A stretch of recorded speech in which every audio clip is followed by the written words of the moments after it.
The rain in New York City during the autumn of 1938 did not wash the streets clean. It merely turned the layer of coal, soot, and grit into a slick grey paste that clung to the heels of shoes and the hemlines of coats. It was a time of heavy wool, of fedoras pulled low against the wind, and of the constant, rhythmic rattle of the 3rd Avenue L train that shook the window panes of the tenement buildings on the Lower East Side. Inside one such building, a narrow red brick walk-up on Clinton Street, the air always smelled faintly of boiling cabbage and damp plaster, a scent that seemed to seep into the very fibers of the clothing hanging in the closets. Arthur Vance lived on the 3rd floor, in an apartment that was barely large enough for his bed, a small table, and a stack of ledger books he brought home from his job at the shipping dock. He was a man of 35, quiet in demeanor, with hair that was beginning to thin at the temples and eyes that had seen enough of the world's hardness to know better than to expect too much from it. He was a creature of habit. Every morning at 6, he rose, washed in cold water at the basin, dressed in his dark trousers and white shirt, and descended the creaking wooden stairs to begin his day. It was on these stairs that the story of his silent life truly began. On the 4th floor lived Eleanor Reed. She worked as a typist for an insurance firm downtown, a job that required neatness and patience, qualities she possessed in abundance. They were not strangers, but they were not friends either. In that era, in buildings like that, neighbors existed in a state of mutual, polite anonymity. One nodded in the hallway, one stepped aside to let the other pass on the landing, and one never asked questions that were not absolutely necessary. Their first encounter that mattered happened on a Tuesday morning in late October. The gaslights in the hallway were flickering, casting long, dancing shadows against the peeling wallpaper. Arthur was hurrying down, his hands occupied with a slippery package wrapped in brown paper. Eleanor was coming up, carrying a basket of laundry.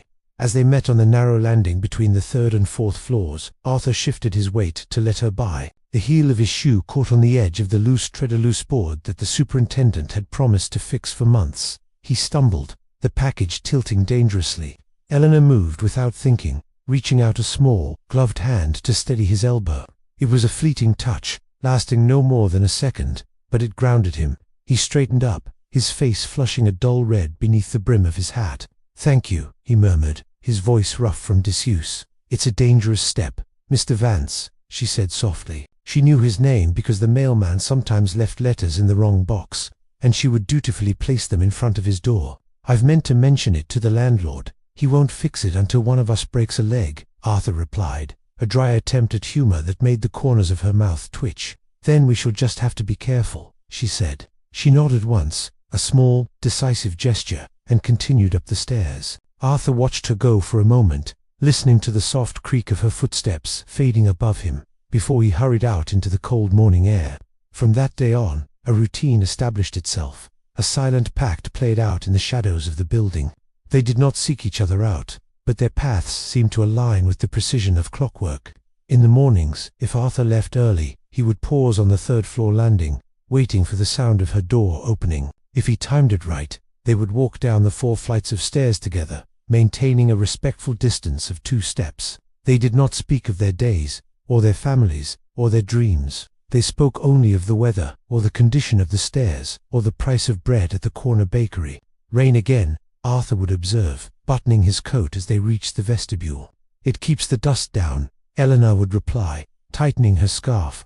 These small exchanges were the highlights of Arthur's days. He began to notice things about Hertha, where she always wore the same silver brooch pinned to her left lapel, a small bird with outstretched wings, the faint scent of lavender that seemed to hover in her wake, the way she would look down at her feet when she was thinking. He suspected she noticed things about him too, perhaps the way he always tipped his hat to the newsstand vendor, or the ink stains that were permanently etched into the cuticles of his right thumb. Inside the apartment, the silence was heavy. Arthur would sit at his table under the yellow glow of a single electric bulb, listening to the muffled sounds of the city, the honking of car horns, the distant wail of a ship's horn in the harbor, the laughter of children playing stickball in the alley. He would imagine Eleanor in her apartment upstairs, perhaps cooking a solitary dinner, perhaps reading a book. He felt a profound connection to her, a sense of solidarity in their shared loneliness. In a city of millions, it was easy to disappear, to become a ghost haunting one's own life. But on those stairs, in those fleeting minutes, he felt seen. He felt real. There were moments when the air between them seemed to thicken with words that were never spoken. Once the electricity in the building failed, plunging the stairwell into darkness. Arthur was halfway up, returning from a late shift. He stopped, uncertain of his footing. A match struck on the floor above, flaring briefly to illuminate Eleanor's face. She was holding a matchbox, shielding the flame with her hand. She did not say anything. She simply waited, holding the light steady until he climbed the steps to reach her. Then she blew out the match. In the darkness, he could hear her breathing. "Thank you," he whispered. "The bulb is out," she whispered back. "I have a spare," he said. "I can fix it tomorrow." "I would like that," she said. They stood there in the dark for a long moment, the space between them charged with a potential that felt dangerous, like the static electricity before a storm. Then, she moved past him, her skirt brushing against his trousers, and continued down to her floor.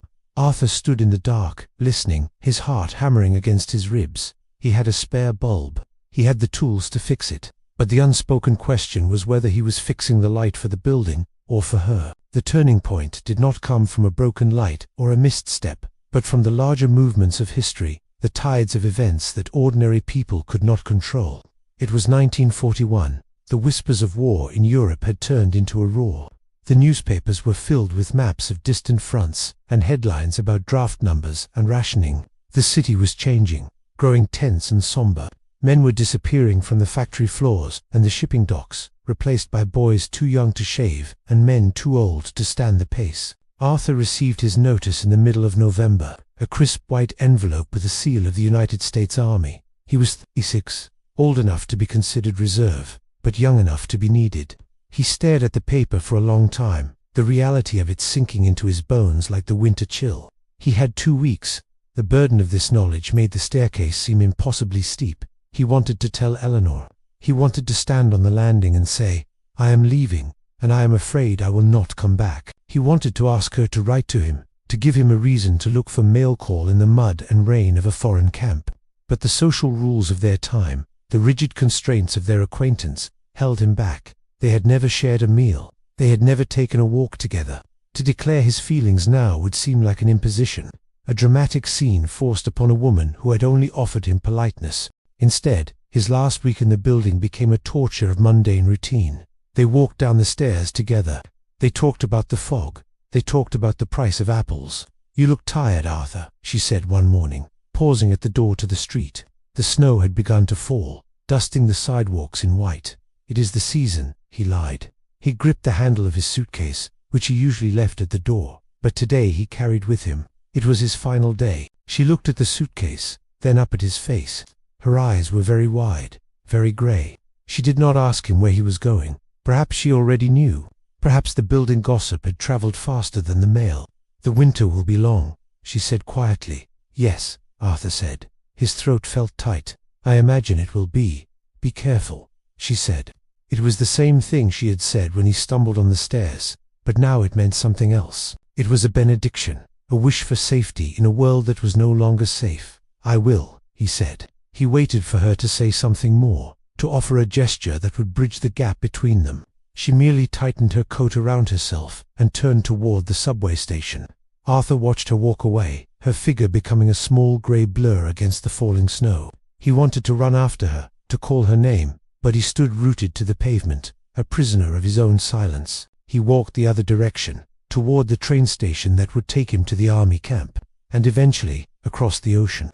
The war years were a blur of grey skies and grey uniforms. Arthur wrote letters to his mother, but he never wrote to Eleanor. He told himself it was because he had no address, that he did not know where she might go if the city was attacked, or if she moved to be closer to family. But in the quiet moments, in the foxholes and the barracks, he knew the truth. He did not write because he was afraid that if he put his feelings on paper, and she did not feel the same, the silence that returned would be louder than the one he had left behind. He returned to New York in the autumn of 1945. The city had changed. The L trains were rattling, the crowds were thicker, and the energy was frantic and desperate, a rush to make up for lost time.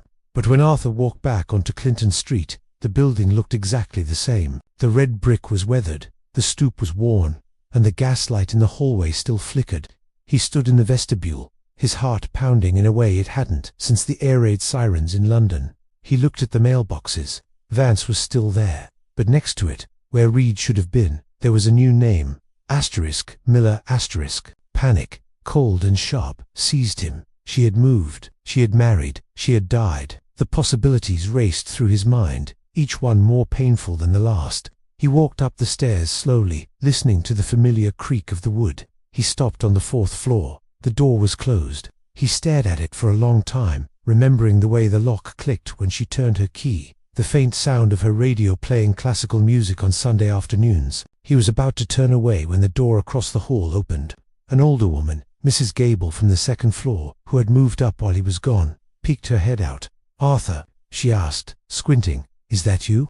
We heard you were coming back." "It is me, Mrs. Gable," he said, tipping his hat. "It is good to see you." The woman bustled out, holding a cat. She looked at him, then at the door where Eleanor used to live. She seemed to understand immediately. "She didn't move away, you know," Mrs. Gable said, her voice lowered to a conspiratorial whisper. "She is safe?" Arthur asked, the words feeling foreign. "Safe as can be. Working at a bank in Manhattan now," Mrs. Gable said. "She asked about you. You know, every time I saw her in the shop, she'd ask if I'd heard anything from the boys overseas." Arthur felt a lightness return to his chest, a sensation he hadn't felt in 4 years. She was safe. She was in the city. She had asked about him. "Thank you, Mrs. Gable," he said. "Thank you for telling me." It took him a week to find her. It wasn't easy. He had to navigate the transit systems that had changed, the new routes, the crowds of people rushing to rebuild their lives.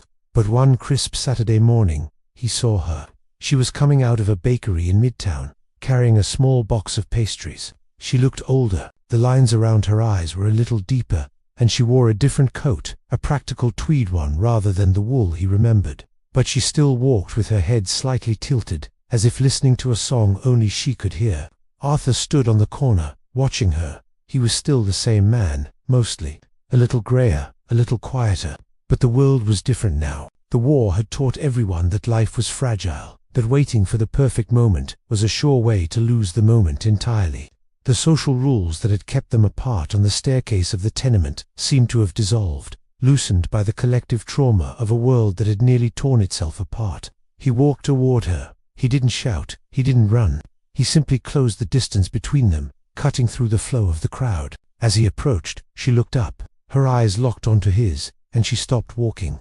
The noise of the street, the honking taxis, the chatter of pedestrians, the rumble of the subway beneath their feet, seemed to fade into the background, leaving only the quiet space between them. "Hello, Eleanor," Arthur said. His voice was steady. She stared at him, the box of pastries clutched tightly against her chest. For a moment, she looked as if she might turn and run, or perhaps burst into tears. But then, a small, soft smile spread across her face, lighting up the grey afternoon. "Arthur," she said, "you came back." "I did," he said. "I found a loose board in my stairs. I needed to know if you were still here to help me fix it." The metaphor was clumsy, perhaps, but it was all he had. Eleanor let out a short, breathy laugh, a sound that was incredibly human and incredibly real. She took a step closer to him, leaving the safety of her solitude to stand in his shadow. "I don't live on Clinton Street anymore," she said softly, "but I know where the stairs are." "The price of bread has gone up," Arthur said, "and the apples aren't as good this year." "I know," she replied, "but the company is better." They did not embrace. They did not kiss in the middle of the sidewalk, as the actors did in the newsreels. There was no dramatic music swelling in the background, no cheering crowd. They simply stood there, two ordinary people in a city of millions, acknowledging the history that hung between them. It was a second chance, not guaranteed, but offered. A quiet opening of a door that had been locked for too long. "Would you like to walk?" Arthur asked, gesturing down the avenue. "I would like that very much," Eleanor answered. They fell into step together, their pace naturally matching, moving away from the bakery and into the stream of the city. The wind was cold, but the sun was beginning to break through the clouds, casting long golden shadows on the pavement. They walked past the shop windows and the rushing crowds, their silence now comfortable, now filled with the weight of everything they had left unsaid. They were neighbors again, in the greatest city in the world, and this time they did not intend to miss the stairs.